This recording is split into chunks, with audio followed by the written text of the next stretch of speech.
Welcome, Jasmin, to Left Brain, Right Brain podcast. Oh, thanks for having me. Thank you for stomaching how sweaty we are. James is with me. I'm right brain. Yeah, we used to do that. We'd be like, I'm left brain, right brain, but James hasn't been on the potty for a while. I haven't been for a while, so I forgot. My bad. But we're working. New tech guys. New season, new me. Yeah, it's actually is technically a new season when this comes out, so Oh, that's sick. actually cool. Awesome. I found out about you through Self-Titled. Yeah. I was doing an interview with them. Spooky place, like the haunted mansion in fucking God knows where. Where is it? Like In Sunbury. Sunbury. And Yeah, terrifying. yeah, you've been there a few times? A few times. I get spooked every time. I remember the first time I went there, the crew there, like, were trying to make me spooked. And it was like, I think it was Halloween that time, so it was spooky. But I love those guys. They're awesome. Yeah, big shout out to them. They like usually lock people in rooms and shit. Yeah, that's like, right. Gotcha, kind of. But they're amazing. And I was there by myself the other day. And waiting for them. I was trying to read a book, like performatively. Yeah. And it scared the fuck out of me. Yeah. And we saw a ghost. Explain the gotcha though, because I feel like we are locked in the room right now, and I feel like I'm in that exact same scenario. Well, this room Well, has Jasmine's in that exact same scenario. yeah, Jasmin doesn't know us, so. Yeah. But like, Strangers. yeah, that place is cool. But when I was driving home, I only stayed for an hour. And when I was driving home, I heard like firstly your song, Brown Skies. Yeah. And I'm not like I've been through a phase where I'm very like jaded. I'm not very like emotional to a lot of things now, for a lot of reasons. Who hurt you? Oh, that would have to be another episode. Mostly himself. Yeah. Well, it usually is yourself. You have to have responsibility for yourself. That's what the podcast. It's a therapy session now. Podcasting teaches us that. And I heard your song Brown Skies, and I was like, holy shit, like, is this local? Like, where's this from? And then they mentioned that you were regular on their show. Regular probably means like going on twice. Yeah, twice, but like good friends with the crew. So it's like stay in touch a lot and stuff. For sure. And then I hit you up immediately. And I think my email was like, this actually made me feel something. Yeah, I saw that and I was like, that is so nice. Aww. And then I went through like your whole discog, which at the moment is 4 tracks. Yeah, there's not that much there. Yeah. And There's I was another one coming out though. Hey? There's another one coming out on Friday. Yeah. What's the song name of that? String Me Along? Yeah, string me along. Cool, yeah. We'll get into that one. But I'm gonna stay on Brown Skies for a second. Does that, like, tell me about the writing of that song. I was, I think, 15, and I was like sitting at the end of my bed, and it was like a hot summer day, and I was like pretty angry about like what was happening on TV. State of the world. I know, it was, because there was bushfires going on. It was like the 2020 bushfires. True. So like half the country was burning down, and I just felt like it was just always on. And I think it was that morning when I wrote it, it was like the smell was like really... The smell of the air was just very smoky, and like the sky kind of looked a bit weird. And I don't know, I just like sat down and just put my voice memos on, and it just kind of came out. How long ago was that song written? How old are you now? I'm 21. So the song was written 6 years ago? Yeah. Shit. So it's very topical now. it is. It's more topical now than it is. And like even at the start of this year with all of the fires, and especially where like I'm originally from, there was like quite a few, like the Otways was burning, and like then there was like some floods the week after. I wish we'd known about, like I'd known about you when I was organising the Bushfire compilation. Because I just did a like 100 artist one. Yeah. And we raised a little bit, maybe like 1,500 or something like that. Oh wow, that's awesome. But it was a nice way to bring people together. Yeah. Well, if you do it again, hopefully not because there's a bushfire, but if you because you went on the last one, we'll make a whole new one. I think there's another 99 artists in Australia, you know what I mean? Like, there's more bushfire songs coming up. Because February Boy is very different tonally. Yeah. Where is the sound kind of going? Are you kind of keeping it in one particular direction? I don't know. It's tricky. I feel like it's just what I'm feeling. Like I think February Boy is really different because it's just like completely different topic of song. But I don't know. I feel like I'm getting out of a bit of like the deeper toned, like in Brown Skies you can hear that I'm like singing very low. I feel like I'm kind of adventuring with like a bit more high stuff, and I'm a bit more of like a range. But you can get that in Brown Skies. Because I've been doing the opposite. Okay. With my shit. Yeah, with a lot of like my punk stuff, I was very like on a high register, almost like cartoony. And then someone told me the other day, your voice is quite low. You probably are a baritone. Yeah. And I was like, really? And then that changed everything. And now I'm like accessing this other part of myself. But we're both trying to do the same thing from different sides. Yeah, and it's good to have a bit of both. Like going and changing and doing both in like one song. It's all part of who you are. Yeah. At the end of the day. It's not fun. Keeps it interesting. You don't want to be known for one thing. Yeah. I mean, two things. Where did you start with music? Like, what kind of type of music were you raised on? Do you think the kind of music you're making now is kind of evident of what you were listening to growing up or during, I guess, Bushfire times? Yeah, I think. Well, I grew up listening to like grunge. My dad was a big Pearl Jam fan, still is. So I listened to a lot of that and like grew up actually listening to like a bit of Kate Malahide. I don't know if you know Kate Malahide. Yeah, she sings quite high. She's like a opera like trained singer. But then I hope Timothy Chalamet isn't listening to this podcast right now. ooh. Why? He hates opera. Oh, Okay. But You are she's a like big comical. She's like comical. Like she's not like full opera. She's just like you should listen Okay, to we're her. going She's to Is- get yeah. on Polly. Is it kind of like Sparks in that way? Like theatrical, you know, Sparks? I don't know Sparks. Check Sparks out. Okay, They're we got to alright. swap. You Yeah, can take Kate Malahide. I'll take I Sparks. don't even know how to write what you're saying. But yeah, I think like I was listening to a lot of like I don't know that kind of music, and I was really into Avril Lavigne, and then I got into the Beatles, and then I don't know, lots of like Angie McMahon and that crew, and then during COVID, like around the Bushfire song, I started listening to Joni Mitchell, and then Good. like Crosby, Stills, Nash and Young, and Velvet Underground, and like I feel like my taste changed a bit, and I feel like that is kind of more evident in the songs that I play now. For sure. Yeah. No, Joni Mitchell is amazing. It took me till like last month to get into them. Okay. And it's just like, I didn't know that she like tunes a guitar specially like each time. Yeah, well, she she had can, like- polio as a child, and she had struggle with the strength of her fingers. Yeah. So she just started tuning so she could create the shape, like simpler shapes with the different Really? tones. And then she invented like her own like fucking tunings. sick. Yeah, it's Yeah, so cool. isn't And like it? all the big like guitarists, like Jimmy Page, and like like Led Zeppelin Going to California. Yeah. It's about Joni Mitchell. Oh, really? Whoa, Like, okay. and they just like love Joni Mitchell because like she was just so like Yeah, that's awesome. awesome, like not whimsy, but like coming up with random stuff. And Well, the guy from Black Sabbath also had like a finger thing, and that made metal. yeah, there you go. So the moral of the story is to break your hand. Break your hand or use your Or use your brain. use your brain. I don't know. Well, we're only using half our brain. You're using your left brain, so Yeah. Well, that's what this show was supposed to be about. It's like, I have like a non-creative guy, and then it's me. But that changed. I'm trying to be more of a, technical difficulties. The ghost of RMIT. yeah. I think we've swapped roles. I feel like I'm becoming the creative guy. I'm taking acting classes, improv. Ooh. You're like into maths. I don't think so. Though. Are you? You doing improv without me? Come on next week. Yeah, he only invites me like salsa and shit. And I'm a big bloke, and like we don't get a lot of respect when we dance. So. Dancing is also creative. I think we need more dancers on the show. Yeah. Yeah, definitely so.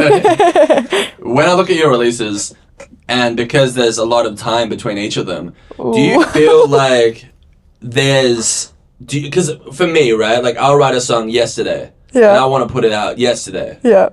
and there's that feeling inside, that rush. Do you feel that? I'm wondering if you're like full zen, you know what I mean? Like you're just like, or if you feel that, but there's things that you need to do, or you're a perfectionist, or what the go is. Yeah. Tell me. Well, I gig a lot. So I feel like a lot of like the songs that I'm writing them, they get like played a lot. Like when we're gigging, and they kind of get shaped when we play.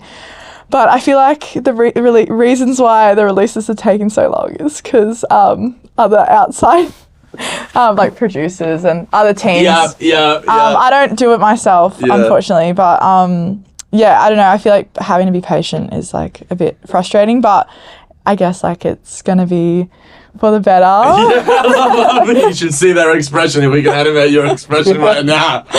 No hate. I've But been there, and God bless these producers, but it is interesting sometimes. Like the less DIY you go, and the more you want to get that sound. Sometimes having like the biggest producers doesn't even help in that way, yeah, and I'm also just insanely fussy. Like, shame. Everyone who's worked with me knows that like they're gonna get like heaps of notes every single time. As they should. And like I think it's better to be like that, And it's not just like the songs, but like we try. Like I've been trying to get like videos and little things with everything. So I want it to be like done right. like a proper like package. Yeah. Yeah. Like not just like audio, but you get a visual and you get like artwork behind it and you get little like behind the scenes. Like I don't know. But I don't know, we'll see. Hopefully there'll be some more releases. Yeah, you really need like a team. You really need some people that you can always rely on. Yeah. In that they're in the same like tone and like type of thinking as you are. Yeah. Yeah. And you never really know who that team is. Like it's not always who you think it is. Yeah. Like, you might have a band, but that might be a traditional way of seeing a team, but it might not actually be a team. Your team might be, I don't know, the guy who delivers your milk in the morning or something. Like, someone who helps you. We don't do that in Australia. They do it in Argentina, though, where I'm from. But it could be something way simpler, you know? Yeah. It could be a housemate. Yeah, definitely. I feel like I've got like a really nice group of, you know, like media crew, like my people who make my videos, like Laura and Riley. They're really great, and they're really proactive, and even like my producer, like he really does care about like what the songs sound like. And I think just both of us being really particular, it just takes a lot longer. But I think, yeah, like we have like been recording a lot, and there is like songs waiting to be released. It's just like I want to make sure it's the right time too. Yeah, because in my head, I kind of thought that there were all these hidden albums, and they all have like the same atmosphere of these songs. So there's like a whole album like February Boy. The February Boy album. There's a whole album like the Brown Skies album, you know, and you just didn't release them for some reason. Yeah. Or they got lost. Let's in the pretend. fire. Let's pretend. It would be amazing if that was the case. But like, again, the tonal shift is like, I mean, I guess it was written at a different time, so you felt differently. But February Boy is like quite optimistic, right? Or am I missing the point? Is it like a happy, like fake happy song, or is it like actual happy? I feel like it's a bit like fake happy. You reckon it's fake happy? I think it's... I mean, you wrote it, so you fucking know it is. I know, that's true. I'm like, you tell me what it's about. I'll tell you. But Like a performative? Would that be the word? Performative happy. Yeah. No, I feel like it's more of like admiring and kind of reflecting song. Like I wrote it after I just like kind of ended a situationship that had lasted over summer, and I was kind of like reflecting on that and like still having so much like love for that person, but knowing that they wanted to leave and knowing that it wasn't going to work.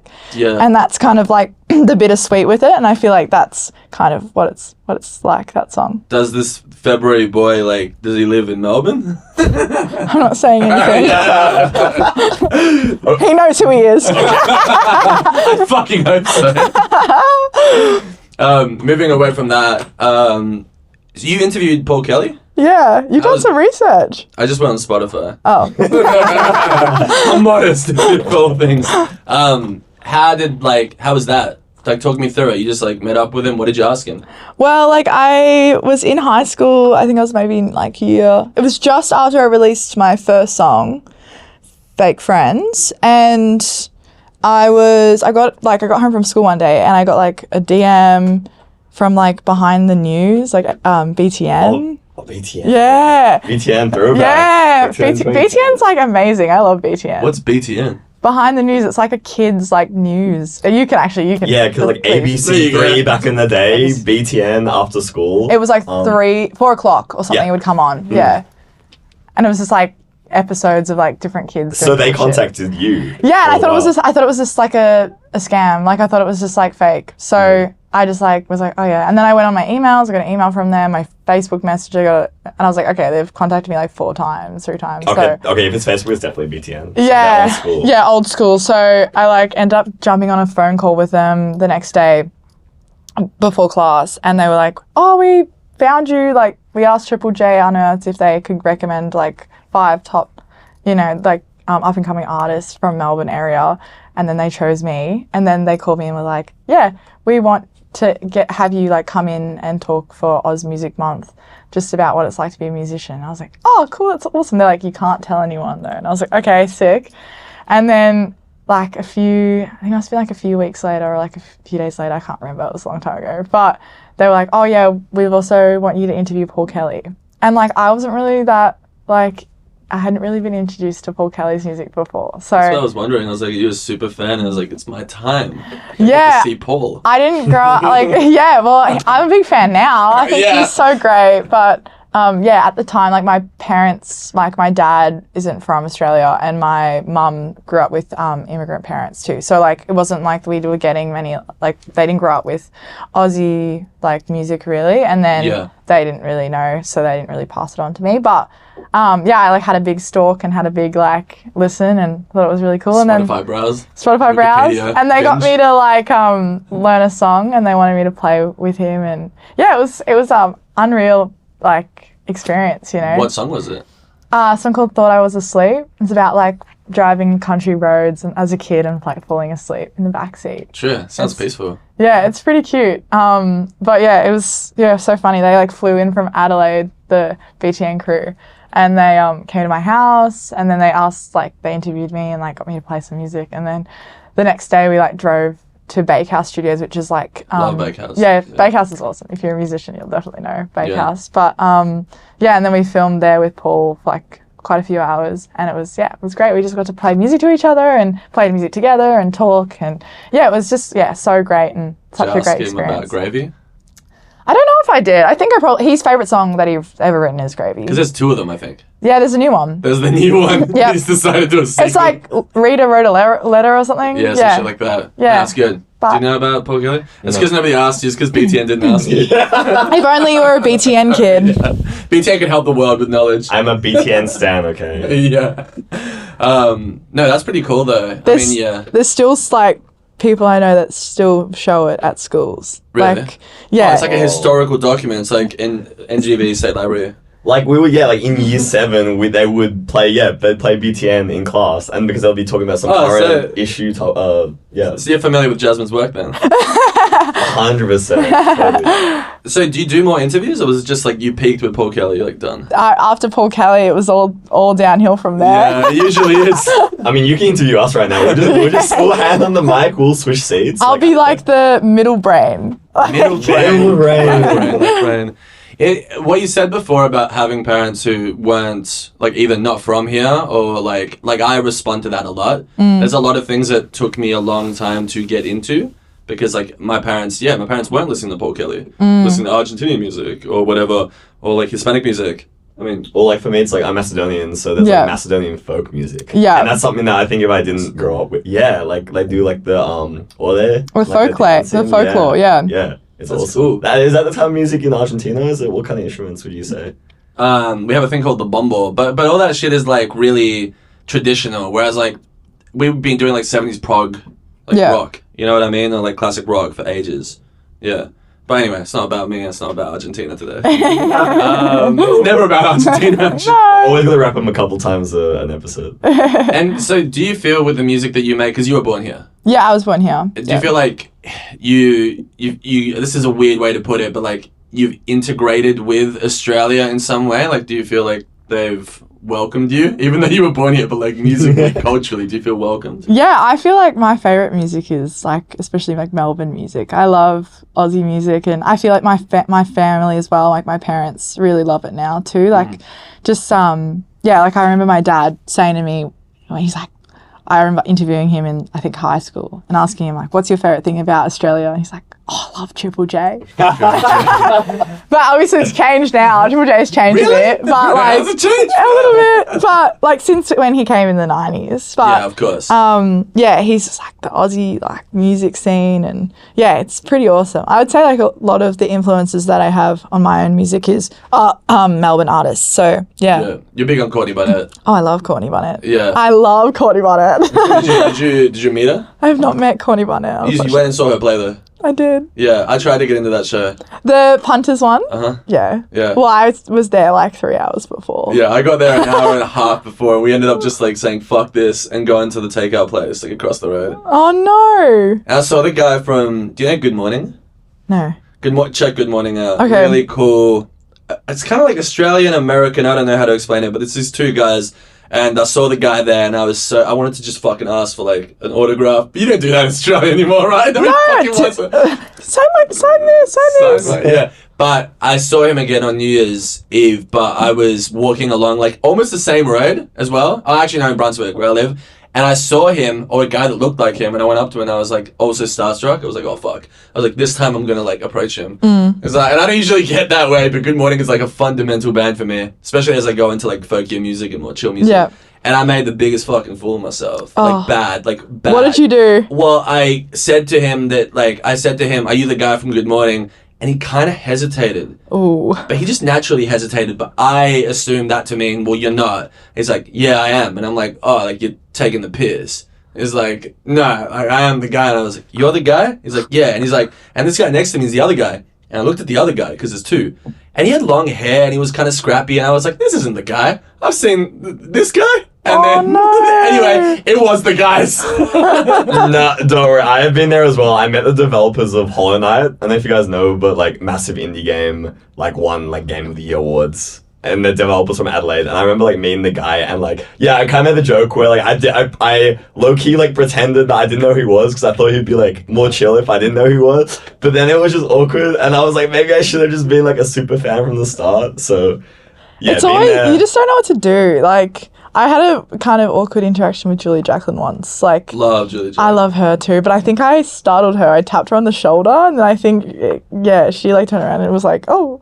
I was like, oh, I love your music. And I think she just didn't expect me being there, and I felt really horrible, and I felt really bad. Like, it wasn't her fault. I just felt like I had kind of like disturbed her, and I felt really bad, and I was like, I just can't do that ever again to anyone. It's tough meeting your heroes. I've definitely met a lot of like my punk heroes and been very disappointed. Oh no! So, yeah. But also, sometimes you meet your heroes and it's so great. And they're lovely. Yeah. No, you're right. It just really depends on the person. Yeah. And the time that you catch them. Like, I even know like Bob Dylan. Like, are you a Bob Dylan fan? You'd have to be. He was like, he's a boxer, or he was a boxer, and he was like boxing with a guy.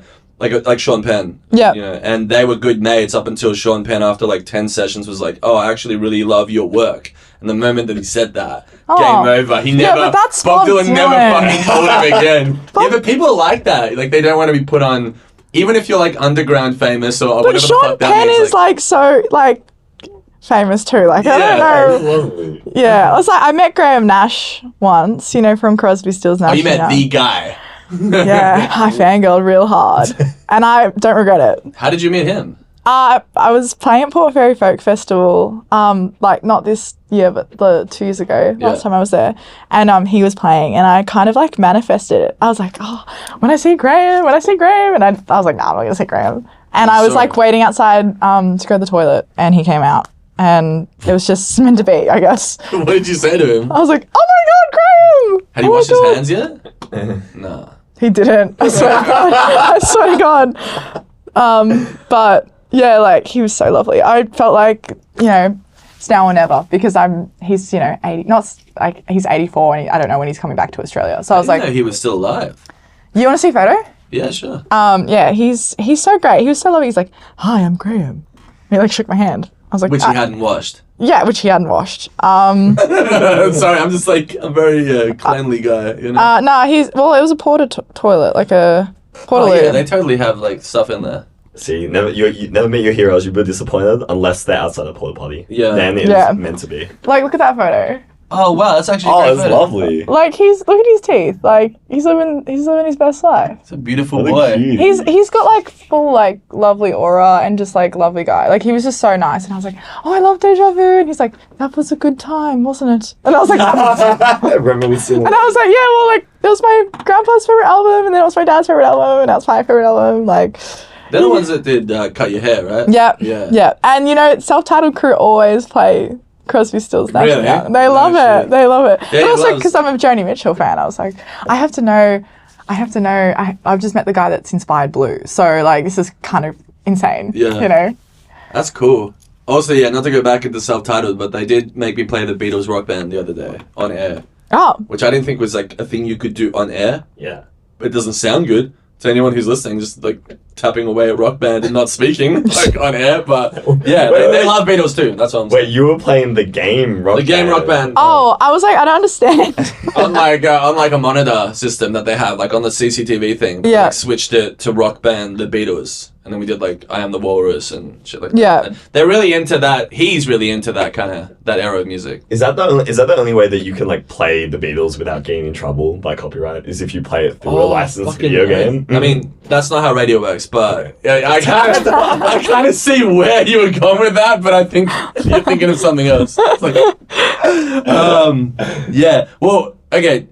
So I haven't been to Port Fairy Folk Festival, Yeah. but I have seen the Bob Dylan movie.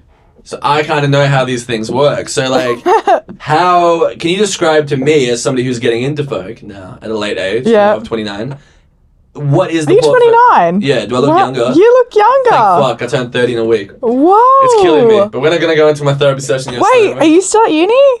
I actually am a Masters in Media student, but I think I'm going to drop my uni today, of all days. Yeah. There's an elective I can do at 5:30 p.m., but there's neither Port Fairy Festival nor there, so...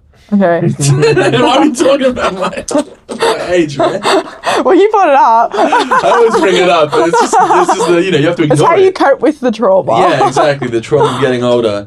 No, but they're inventing a pill that's going to, like, de-age people soon. Okay.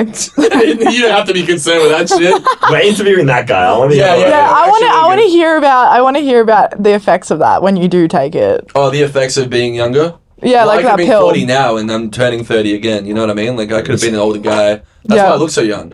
It's the wisdom. Benjamin Button. Benjamin Button is going the other way around. Yeah. Never seen that movie. I've just seen like clips on Reels. Yeah, no one's ever watched the whole movie, but we get the concept. But it looks right? kind of freaky, you know? Like Scary shit. Yeah. But Port Fairy. Are there lots of 30-year-olds? there are lots of like 60-year-olds. How much of the population would be that age demographic?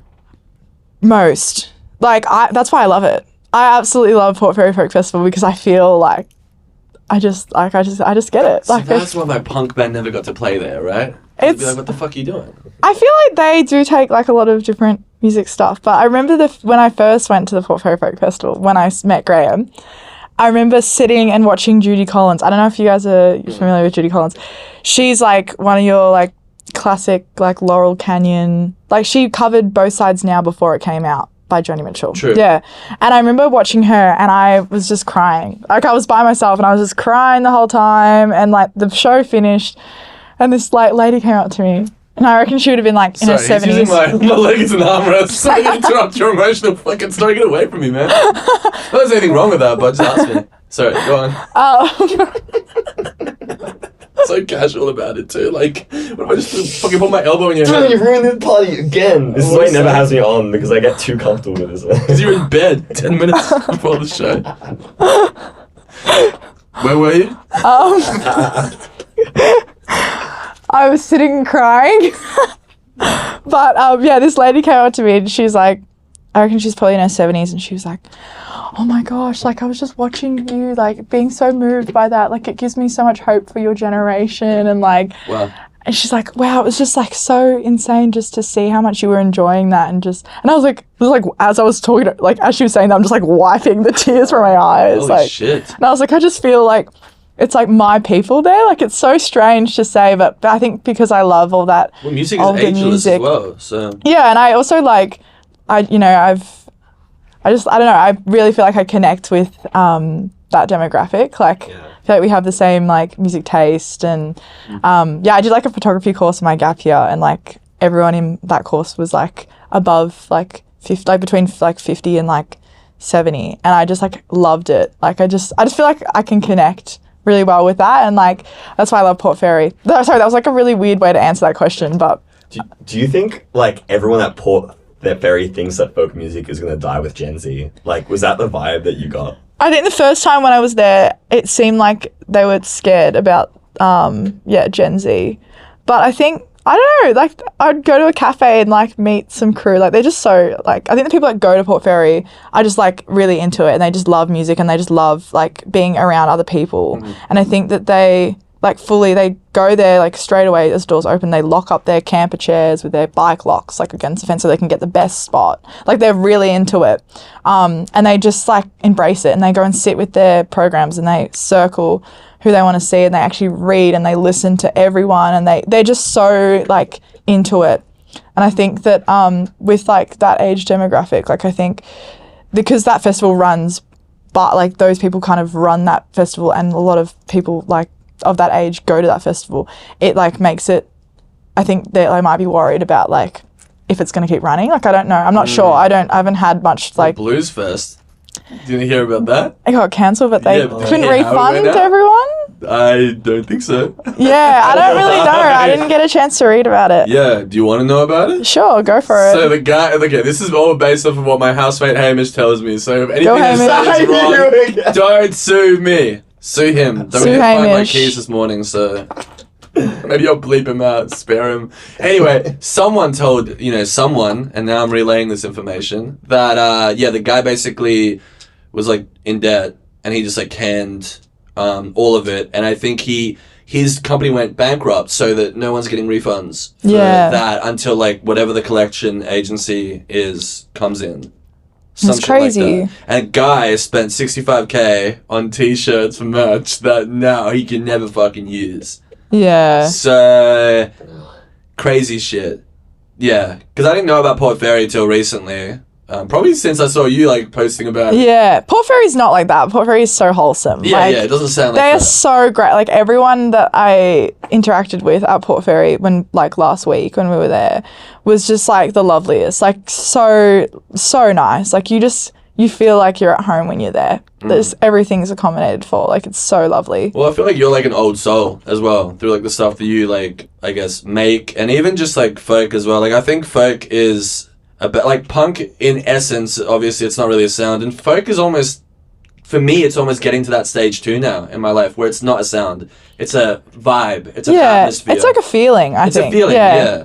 And folk is quite, in a way, quite optimistic and quite emotional. Whereas like punk is like, it's different in a way. It's more aggressive. I feel like punk also is quite emotional. I feel like it's just like a different way of expressing that. Yeah. And I think with folk, it's a lot more about storytelling and about like kind of, explaining it maybe or speaking in a specific way. But I think punk is like as emotional. It's just a different way of expressing that. Yeah. As someone who has now his finger in both of those pies. But it's good because then you have like a mesh of it, which is awesome. It's confusing. It's confusing when the two things start to collide as well. Like, Yeah. I've never been one to sort by genre anywhere. Like, Yeah. I never wanted to be a punk. I never wanted to be a folk star.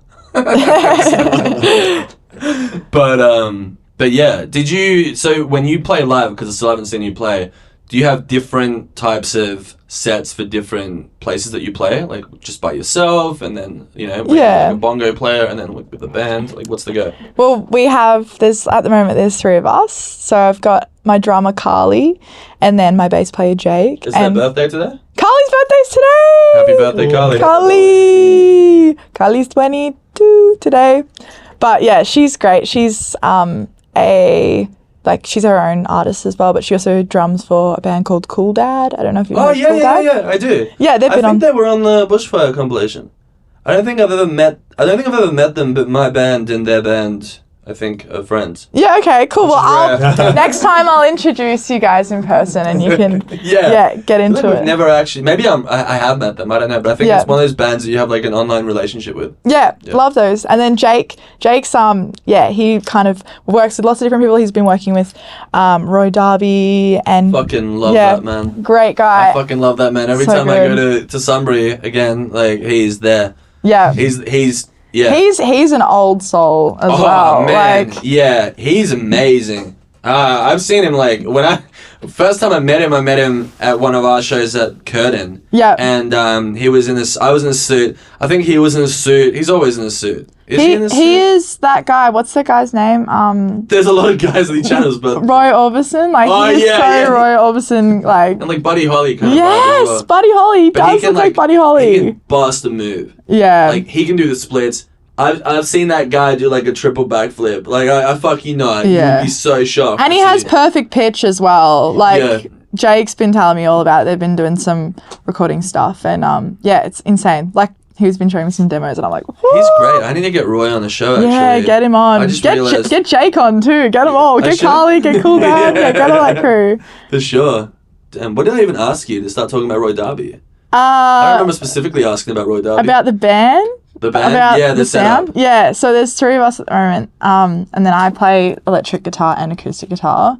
And Carly's on backing vocals as well. Right. But yeah, we've been recording, like we've just finished recording my EP, which is exciting. Finally. Debut EP? Yep. Fucking hell. Yep. And we had electric guitarist as well, like a lead guitarist for that. True. For a few songs. So, but we just haven't had found the right person to do that live, just because it's because we play so much. Like, we just need to find someone that's committed enough Committed, to yeah. play as much, you know? Which can be hard, right, for like a solo project. Yeah, and also like, you know, everyone's got other things going on. Like, I don't know how Carly and Jake do it. They've got other projects and they still make it work, which is, yeah, it's insane. But yeah, I do that, and then sometimes I play solo and it's just like me and the guitar, which is nice too. It's like different kind of feeling, but yeah, I feel like it's fun playing with a band because it's like you get really excited and you get to like jump around and get a little bit more like silly. Yeah. But whereas like when I play by myself, it's like kind of more serious, bit more like vocally driven maybe. Like soulful. Yeah. Yeah. I've never played by myself ever. I'm playing a show tomorrow for the Okay. folk stuff, but I've never like Where are you playing? at the SB. Oh, basement. cool. Yeah. Yeah, we're calling it like a folk rave. It's like a free entry thing. Not Cool. that this will be fucking released then, so this is this doesn't mean anything to anyone listening. But if you did go, And if you did go, it'd be fucking sick. But I'm playing that with a band, and I'm playing acoustic guitar for the whole set, yeah, wow. which Okay. is really rare because I've never done that. And it is like scary, you know. And I also wondered, like, is it necessary to have drums? Do we need all this noise? Like, do we need all this stuff? Because it starts to move away. It's still fun, but it's a different thing. Yeah. But I've never like busked or done an open mic, so it's random that I'm just playing a show, like as the first one, you know. Yeah. But You'll that's feel cool. you'll feel strange, but you'll feel free. Yeah, I just want to feel different. You know Yeah. what I mean? I just don't want to feel the same. I got used to the feeling of being in punk. But punk is so like it's so fun. You just get to like, you know, like have a good time. Like, Sometimes I don't know. I feel like the Punk's kinda energy like- is really great. Like it is. I think, you know. Have you dabbled in punk music? a little bit. Not like I would say that I'm like like I've attempted a little bit. Like some of the music that we've been recording has little elements of it. I was but- going to ask you about that. Like, are you moving away a little bit from that? You're doing the full opposite thing that I'm doing. You're moving into like more instrumentation. I don't know. I feel like the stuff that I've been writing is a little bit more, I don't know, like more melody driven. Whereas I feel like I've always loved like bass and drum. Especially like bass is my favorite instrument. So I like feel like that comes through Yeah. like in the songs a bit. Like I love playing like bassier like chords, and like the tone I'd say that I have on my guitar is a lot more like warmer. But yeah, I don't know. I think the new songs like are a bit more like acoustic, but also like they've got drums, like the Yeah. new ones. Like I do like playing with drums. I think it makes it exciting. Real drums, or you wouldn't do electronic drums? No, not electronic drums. Interesting.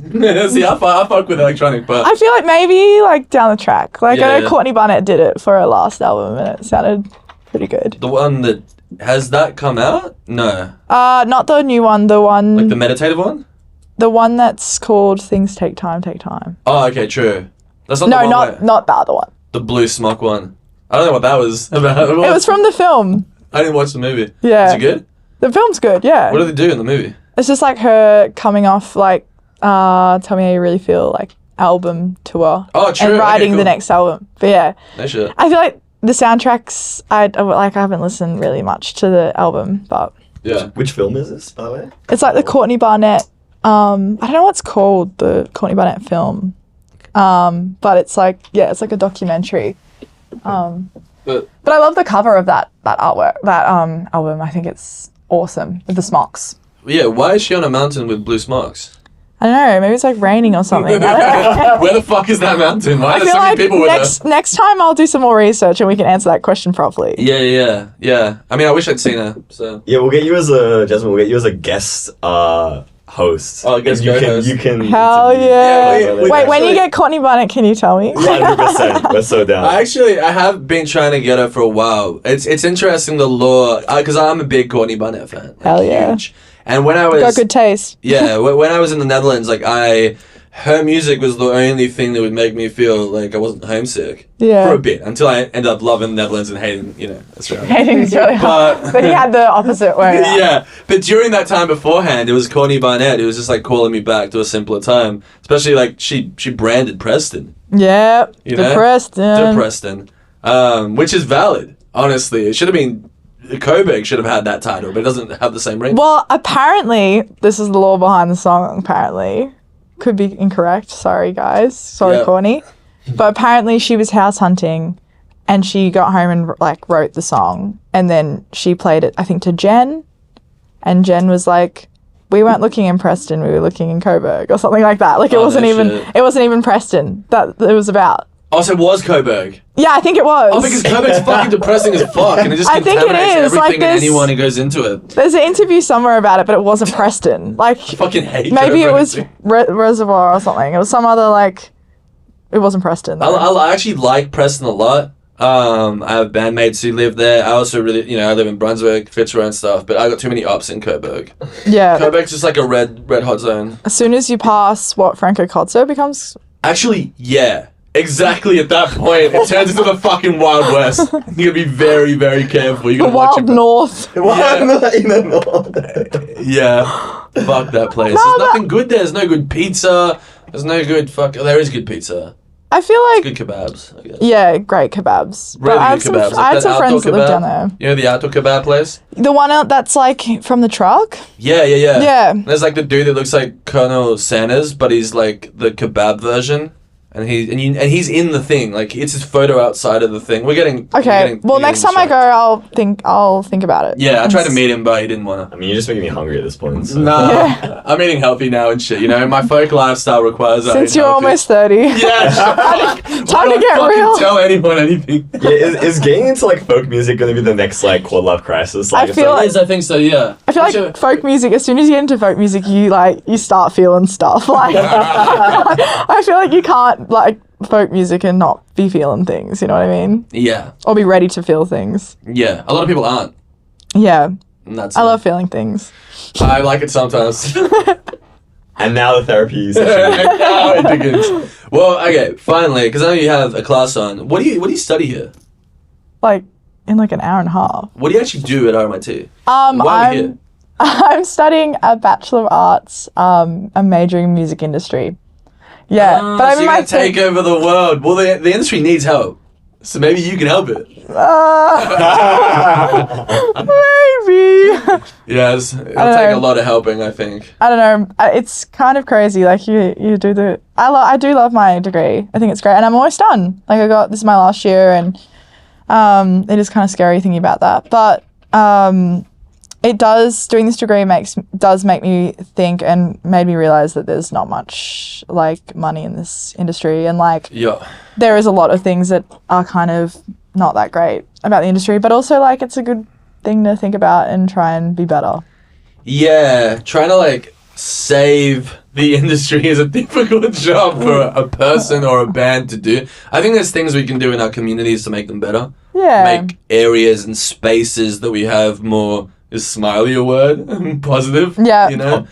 Optimistic. The way we treat other humans. Like just instill that. I think that's a whole thing. But when it comes to industry, there's this huge fucking divide. Yeah. Huge And I divide. think also just like all the people in the course are just really lovely, and it does kind of feel good to know that like the people that are going into this industry are actually really like lovely and really have your best interest at heart. And I think when you're around the right people, like the industry is actually really great. Well, it is the representation of your industry. You know what I mean? Yeah. Like that is, I guess it's just who you know, And just like being a little bit like, cautious as well.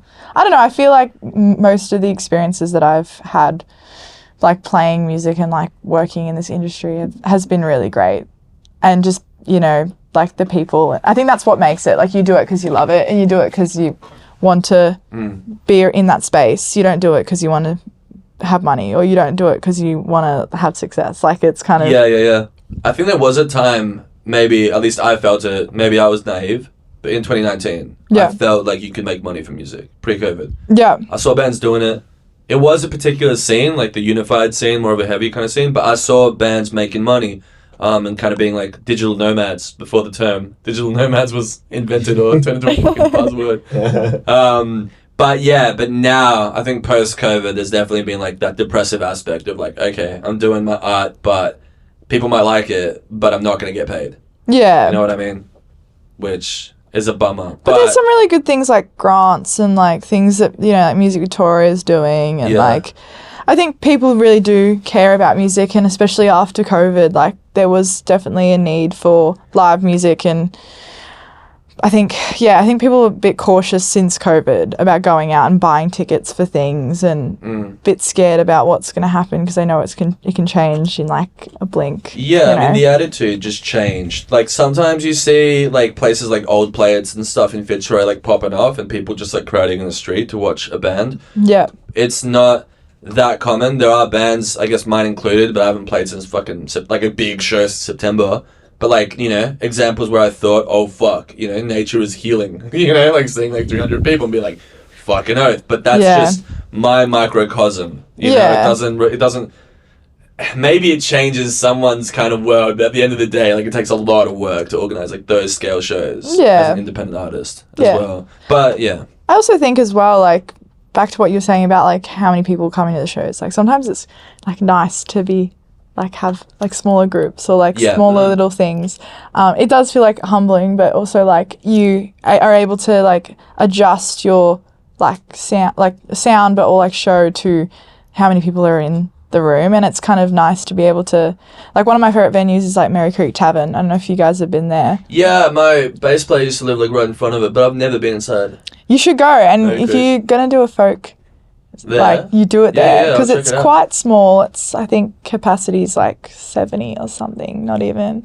But it's like one of my favorite venues just because it's just so like intimate and so like cute, and people go there and they really like want to hear you, and they really want to. I've seen some great acts there too. Like, really, like, it's the tiniest like band room. It's so small. That's the beauty, I think, of folk adjacent music in a way. Like, I can now, like you said, humbling. I can get off my fucking high horse and play a small room. I haven't done it yet, you know. Maybe tomorrow is the first and last show I ever play. But I can go to the space. Like, I went into what's it fucking called? I'm playing there in May. Oh fuck! I can't remember this place. Oh, the Tramway. Yeah. You seen the Tramway? I haven't been there. It's fucking beautiful. They've got like an artist resident dude that just does all the posters, and like he has all these caricatures around of people, and it's beautiful. And I can see myself playing there with this music. Whereas with a punk band, it's always more. You know, it's like a revolution of some sort. You want to see a visual representation of your progress. But with folk, it's like, hey, if I can make somebody in this room connect, I've succeeded. I think that is like the ultimate. And also, having a smaller venue, it does open up the space to be like a quieter. Like, it's kind of nice to be able to have like a quiet room and just to like talk and like to be able to tell these stories and sing these songs, and like people can really like actually listen, which is really nice. Like, it's a different kind of show to like playing, I don't know, like at the Curtain or like, I don't know, with the Gasso back in the day, and like Rest in peace. RIP, but it is like a completely different kind of like venue, and it's kind of nice to be able to like switch it up and play like a really quiet, like be like at those smaller venues. I feel like I can just like be myself a little bit more and just like have a bit of a laugh, and it's just a bit like when we played there last week, we were like, let's just make kind of like an unplugged, like MTV Unplugged vibes, and like we kind of just like made up the set list as we're going, and it's kind of like nice to be able to like do that, whereas normally we would have everything like all organized, and and the audiences want that too. They want to see you be a human in a smaller venue, which is nice. I feel like it's almost similar to playing like a house gig as well. Yeah. That similar energy. Yeah, but house gigs are always a fucking mess. Everyone's like, woo! I've never fucking been to a house show. I've never, ever been to a house show in my life that sounded good. And I'm not saying the gigs were shit. The gigs were cool. I wouldn't say they were great, but I've never, and I appreciate it because we were all saying after COVID, house party culture is going to save the scene and shit like that, where it didn't. But yeah, now people do it for like their 30th and shit like that. They'll do like a house party gig, but that is not. You would know. Yeah, I will. Shout out to the 30-year-olds, get a better sound system in your house. Oh, I mean, usually most of the 30-year-olds have really good sound systems. 3 decades you've had to try and work that out. Work what out? I can't even remember what you were talking about. My memory's gone. Wait, going back away from all of this, in terms of the single that you're releasing in 2 days? Yeah. Is that part of the EP that you're putting out? Can you talk secretly. Can you talk me through The EP that? hasn't been announced, but I'll tell you anyway. Well, this will be out in probably like 3 weeks. So. It's not going to be an Sorry. Oh, nah, but you know there has been talk about it, so it's fine. Talk I'm to not the town about the EP. Yeah, well, it's been a long time coming. Let's be honest, but yeah, this song is going to be the second single of the EP.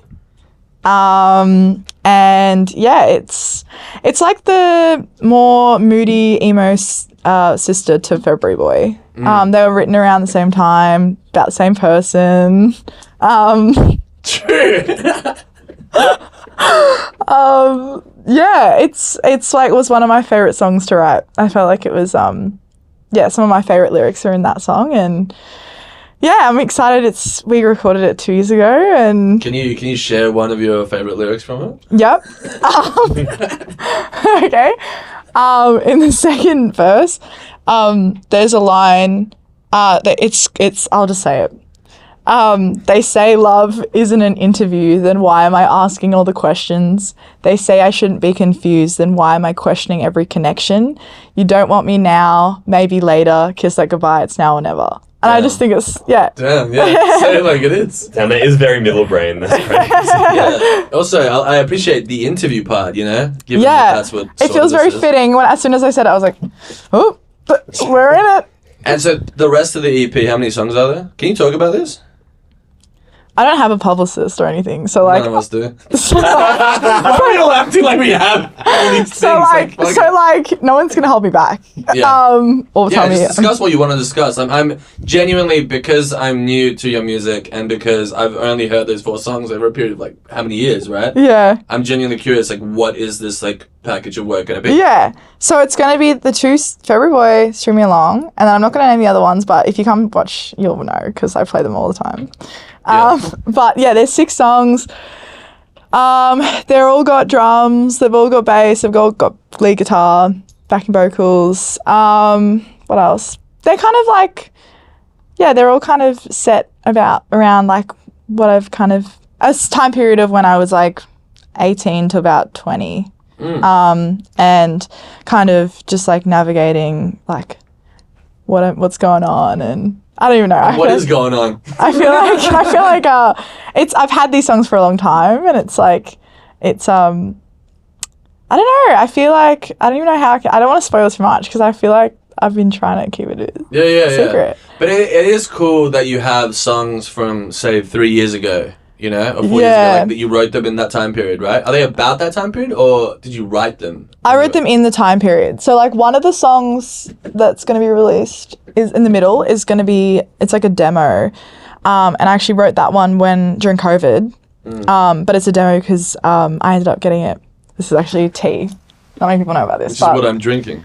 Yeah. Oh, Lipton tea, whatever it is. No, I say Lipton, but go on. Lemon tea.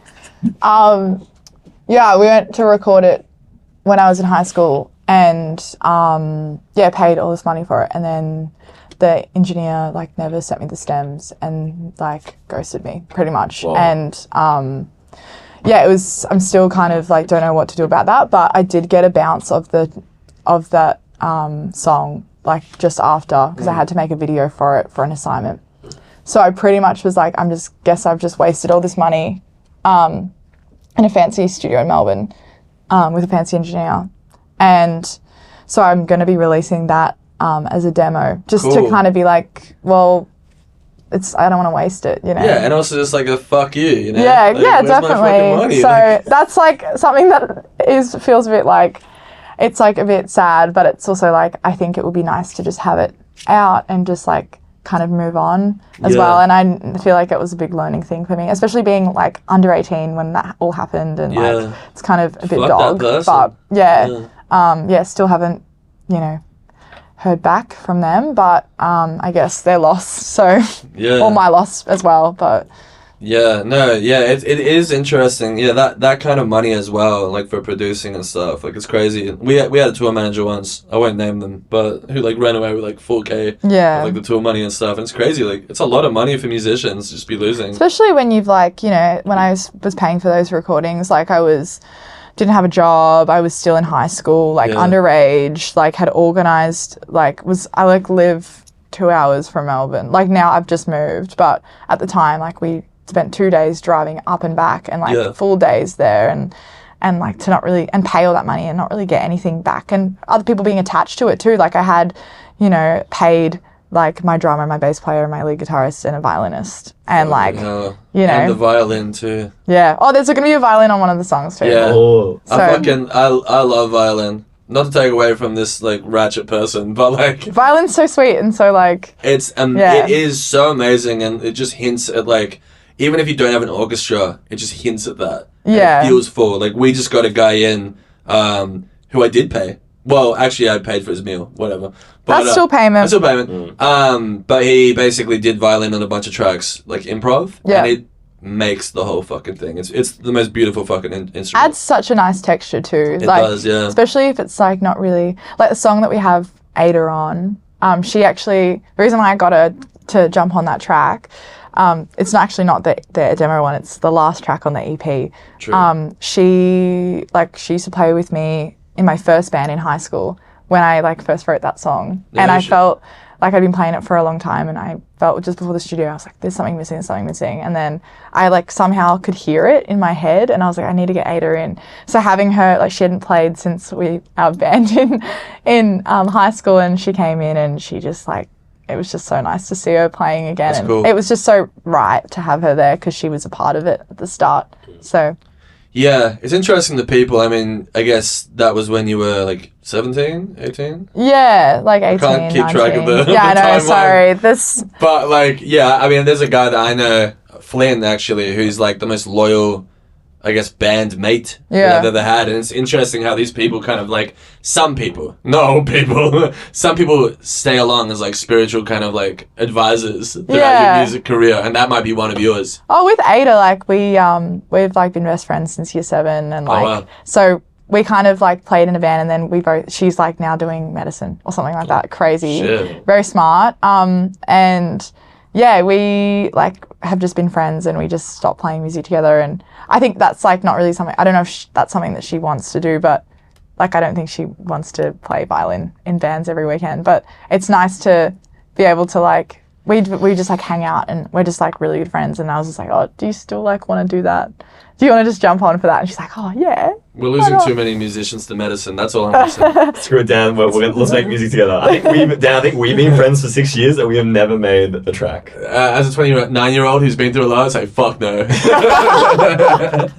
That's why he's getting into folk. No, literally, I ain't doing any more fucking band shit, man, until the day I die. It's so crazy being in a band. Like, I feel like you have to be pretty strong. Like, and you got to find the right people too. Like, once you find the right people, it can be easy as. But it's like, it is real hard. It's very difficult. And the especially- politics of bands is insane. And like, it's like having a family, but it's also like, It's a share house. yeah, it's like a house on share wheels. house. It's a family. It's a job. It's like all emotional because it's the music. It's like so deep. Like, you want to be with the right people and have like also be with people that aren't going to be like taking it way too like intense, you know? Yeah. Holding on to grudges and- Well, there you go. And the punk scene, grudges is all they got because we ain't got income. So we need to hold on to something. Yeah. And it's true. Like, it's just, I guess it's a way of coping. And folk for me is a way of moving away from that. I want to move away from that. Doesn't mean that I don't always have arguments with my backing band, which is my housemates for the most part. But, you know, fuck it. We ball, you know? I also think it does add a bit of spice, you know? Like, I think it's because everyone gives a shit. That's why sometimes it becomes quite a bit difficult. But I think, yeah, like what you're saying, like with folk and stuff, like it's good to have a bit of both, bit of doing stuff by yourself, doing a bit of stuff with the band. Like, I'm just so grateful that I have Carly and Jake. Like, I just, like, for every day, I'm like, thank God, like I have them. Like, I've had some pretty traumatizing experiences with bands, but yeah, with them, they just like really make me feel, they've healed part of me from those past experiences. So. Yeah, I think if anyone's listening, just don't be in a band. Just do your thing. And be in a band, but just do your own maybe be thing. in a few bands, so then you're not like putting all of your eggs in one basket, kind of thing. Yeah, but being in a band is like hectic after a while. You know what I mean? I don't even understand how many people do it. I think a lot of the bands we see might not be bands and just be solo projects in disguise. Yeah, but also like it comes down to also like as long as you're like being clear with like your boundaries and being clear for what you want and how things are running, like I think it works when you're a solo artist because you're the one that does have to kind of do everything. And not everything, but just be like, hey, can we do some rehearsals? Hey, are we all free for this gig? Like, there's one person kind of managing it. If you're going to be in a band, I feel like you need someone to manage it. If that's one person in the band, or if that's one person outside the band. Yeah, I feel like, Dan, that's usually you. Like, and every band you've been in, have you ever been like the one not being the head or like the organizer? Are you the singer? Yeah. Yeah. For both of the thing. I mean, it'd be funny if I had someone else singing my solo shit. That'd be fucking hilarious. I don't know. Yeah, I'm the singer for Doll Manchild, which is the band, but Doll Manchild, I love. Yeah. I love that name. Yeah. It's so cool. Well, I was gonna say like exactly what you're saying is like, no, there has been, you know, shout out to like Sophie as well, who's really helped a lot with heaps of stuff. But during a lot of Doll, it has very much been me having to push. Yeah. And that, even though everyone is, you know, contributing, usually I'm the one that's kind of writing the demos. And usually I'm the one that's kind of pushing for the emails. And for the most part, until Sophie, I was the one doing the art. So it does kind of get to that point where you're like, fuck, well, you know, and I wish I'd had this folk epiphany like a while earlier, but hey, I'm a late bloomer, everything in its due time. But it can happen in folk too. Like, it is so hard when you're the one driving it and it's under like a group thing and everyone's kind of, taking the credit for it, and you're not really getting the praise that, because it's a lot of work, like to, you know, be on, you know, all the socials and keep, you know, I know, contact and be writing it. I know. Writing the music and organising the gigs, it is like a lot of work. You know, you don't just like show up and you just do it. Like, that's just not what happens unless you've got, you know, like that's an arrangement. But yeah, it does take like a lot of effort and a lot of time, and like I feel like it's you've got to be like clear with it. Guys, being in a band is like, it's basically running the startup, but you're in it for the creative side and the art, not for the money. Yeah, exactly. So guys, any big like venture capitalist funds, like invest in Australian music, pretty please. Fuck those motherfuckers. This is why you're not getting any Yeah, but I don't give a fuck. I will not. I don't give a shit. Because it's that whole thing. It's like, we know we're not going to make money. I didn't know when I was your age. And I'm pulling that card, but like, I didn't know when I was 21 that I couldn't make money from music. Yeah. I was like, no, we're gonna do differently. There's a lot of things that we did differently. You know, when people say, especially when I was a youngin' or younger, at school they used to say to me like, oh, like, you can't do anything original, like, you know, it's all been done. And the secret of that is that if you're yourself, you're original. Period. Yeah, definitely. People just don't want you to be yourself for some reason. There's lots of reasons for that, but we're not gonna do that here. That's for another episode. Yeah, I feel like I've definitely just touched on it in the 80 episodes. Probably. But yeah, it feels like, you know, all the organizing, all that stuff. If you looked at it and I'm not a logical person, at all, and well, sort of, but I'm more illogical in some senses. I'm logical with my creativity, but I'm illogical with my life and the way I kind of run it. And I just think to myself, like, if you had to look at like what we do in terms of organizing and like all the effort we put in to know that we're not getting a commercial reward out of it, an outside person might think, well, that's insane, you know? And we might feel that way, like, this is insane. This is a lot of energy, right? Energy is the resource. Time is the resource. But I think you and I do it, and, you know, anyone who does creative stuff honestly does it because it's not that we can't do anything else. It's just, this is our calling right now. We've tapped into something that we want to commit to, and we feel like maybe somewhere out there, it might not be in our immediate area, somewhere out there's somebody who this will change their life. Yeah, definitely. It will. Like, and music changed your life and changed my life. Like, yeah, even if it's not just like being the one that's writing it and making it, it might change someone else's life. It also might change your own. Like, absolutely. You know, sitting there and like writing music and then kind of like even being in a community and being able to bring a song and hear what other people have to say about it and think about it and suggest stuff. Like, can sometimes like heal, you know, how you're feeling and come across, you know, get everything out. But I think you're right. Like, it's not money that's the success that makes you keep going. It's the feeling. It's the way that you're able to. It's kind of priceless, you know, being able to go and play up on stage and see how people are affected by your music, and you'd be the same, you know, like, and even with acting, it's like it's all young actor, up and coming, but it's like, you know, it's a different kind, like it's so, you can't like, money can't buy that, like it's so, yeah, you know, even like what you said when you emailed me after hearing Brown Skies, like that was just like, it's so lovely, like it's, and it was honest, you know what I mean, like, and you can tell when someone's not being honest in that way, and you can't, no amount of money or investors or whatever, no shade, you know, people need to do what they need to do, but no amount of money can fabricate that. Yeah. It's not possible. They tried with AI. They tried with, you know, certain bands. They've tried, but it doesn't work. And people, most people who are like in touch with their emotions and maybe spiritual and just whatever, musical, creative, they know. They know when it's not sincere. Yeah. And they can because it's a sniff that feeling out. too. Like when you're tapped into the feeling and you're a songwriter or you play music and you know, connecting, like you can feel it too. Like you just know. Yeah. And you know that when you're writing as well, you know. Yeah.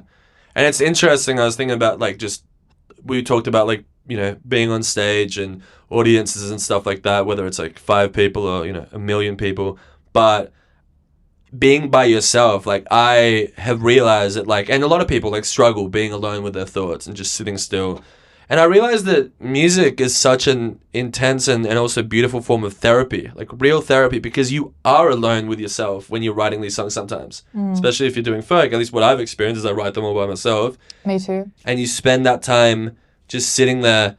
And it was weird last night, like seeing, because I got my dad playing tomorrow as well, playing some guitar. Because he's like a folk rocker from Argentina. Yes, awesome. And I've got, love like when the dads play. Like my dad's awesome. Played drums for me a few times when Carly. It's beautiful, right? And it's so like it's that's also like true wholesomeness. Like seeing and experiencing that with like your parent is just like seeing my dad after playing a few shows. Well, yeah, we're playing like his song as well, and it's just like, yeah, he's coming over to Point Cook. It's not easy for him, but yeah, he's coming over from Point Cook to Brunswick, and now we're hanging out in my garage. And I was like, I can't believe like this is. But he taught me guitar, and I was seeing him the other day, and I was like, I used to like curse at him all the fucking time when I was young, and he would teach me open chords. I was like, fuck this, I fucking hate this. See, these are how our life paths are so different. So for myself, my parents are not musicians at all. I don't think there's like any musicians in my immediate family. So I didn't get like brought up as like a core value of mine. So with you guys, like I think like your families or your parents like instilling that, like them having that background. So that could be the same for like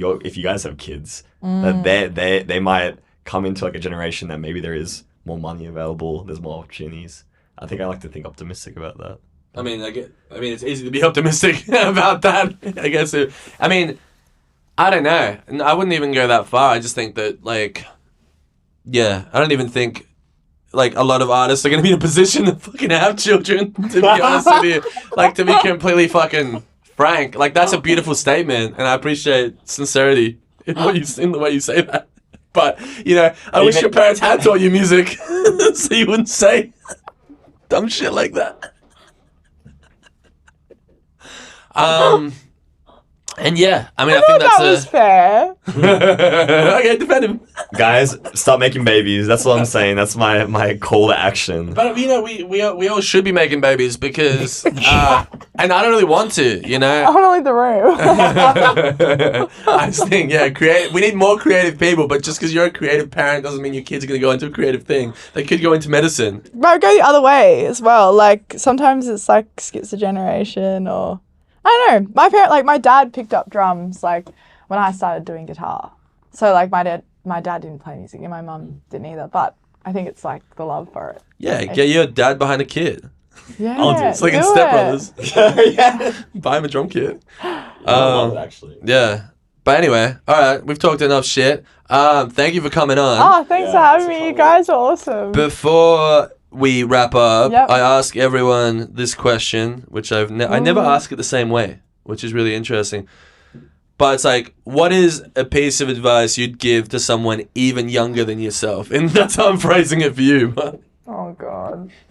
You think about it. Any, like, music advice? Is there something that you wish you'd heard at a younger age? and it can be music related or just creative. I reckon probably creative related. Something about following your heart. Some people like to say that, but this is so difficult. I feel like I'm definitely not the right person to give advice. I feel like just like writing down everything, like having a book in your bag and just like not thinking about it. Just if you think about something, just write it down. Absolutely. But then also kind of like, like feel everything and like feel it and don't be afraid of it. I feel like that's really important. Yeah, for sure. I think, on the one hand, writing stuff down is like huge, especially writing stuff down physically. Yeah. But just having like, I have like a book in my bag that's like my everything book. It's got like my to-do list. It's got my song lyric ideas. It's got like, speeches that I've had to write for 21st or like, just random stuff in there, or like lists of things that I want to do or like all the gigs that I played of the year is in that book. It's all the all new in this albums. one book. Like it's just in here. Like, because I have a book in this bag, but it's just a bunch of random fucking drawings I do. Yeah, well, that's like the same thing. Like it's I just like throw them around the house and then I just forget that they exist. I wish I need that discipline to just like have the one book. But what I mean? Like, I think the issue with like what I've had in the past has been like, I'm gonna keep a diary, I'm gonna keep writing, and then having like multiple things. Like I can't put my to-do list in this. I can't. But I actually went to see the was it the Archive, Australian Music Archive, and they had they took us for a school excursion. They took us to like under the ground to the part that's not available for the public, and they opened the drawers, and there was all of Nick Cave's journals, like his books, his everything books, and it was the same. Like she was showing us like how like he just had, you could just see like every day like what he was doing, like shopping lists, and then like drawings or like things that he would be at a cafe and like write about looking at someone, or like ideas about something else, or he's real interesting. Especially in his Berlin doco or whatever the fuck it is, Stranger in the Strange Land, if you've seen that. Watch that, and you can see his like process and his books and the way he kind of just like cuts out certain pieces and pastes them in. You see it a lot with Valley Myers, if you're familiar with Valley Myers. I don't know that. Incredible artist. I mean, they're not around anymore, but they actually have all of her work exhibiting at the State Library. Oh, cool! Yeah, which is really cool. So if you just go into is that for the brand new exhibition? It just came out last week. Yeah, she used to live in the Nicholson building on like the 7th floor. Like that was all her place. And cool. Where like the Courtney Barnett the Nicholas building. Yeah, Nicholas. Yeah. The elevator operator music video. Incredible. Love it. I actually try to get up there a lot of times, but it's like soldered. Yeah, I like have ridden that elevator and I was like, this isn't the same elevator that's in the video. Yeah. This has got the carpet on the wall. But yeah, like. Love the Nicholas building. It's like it was like the epicenter of like all creatives back like. Literally. So, it's still like a pretty interesting space. The cafe's really great down there. Yeah, there's a really good cafe. It's called the Joseph Boys Cafe, which was one of my favorite artists. But it's always closed. So there's heaps of fucking tattoo parlors there. So many tattoo parlors in there, and each one's like a different world. But there's like ceramics up there as well. Yeah, there was this room which had a giant bell in it, like probably bigger than this entire, like 2 times as big as this fucking room. And I asked the guy who was like minding it, because he was doing security, and he's like, "What's this about?" And he's like, "Oh, I don't really know. It's a giant fucking bell." So yeah, there was like a smaller bell somewhere else in the city, and I think that they were connected, but not actually, like spiritually I connected. want to go there. I think I might go there after this and like go look for the bell. Oh, it's gone. What do you mean? It's like the chrome. Do you know the chrome gnome? You familiar with the chrome gnome? No. A giant chrome gnome, garden gnome. Yeah. Yeah. So he was around on the highways, like where the fake hotel is, small fake hotel. You know that highway, like the Frankston Highway? You don't go down that highway? Like all those like installations, the cow, square cow. It's because I'm from the other way. Oh, do they have like shit like that there? No. They got the you've got a great installation there, the 12 Apostles, right? Is that the right direction at least? That's like further out. Yes. I feel like the only thing I don't know. I feel like is there anything that's like close by? I don't know. Like Spirit of Tasmania. I was like, is it? Iconic. Yeah. So On that note, and for the sake of my editing later, which will be non-existent, assuming we didn't, destroy someone's career, which I think we all didn't today. I think we were respectful, and we always are. Yeah, thank you for coming on the show. Oh, thanks for having me. Woo!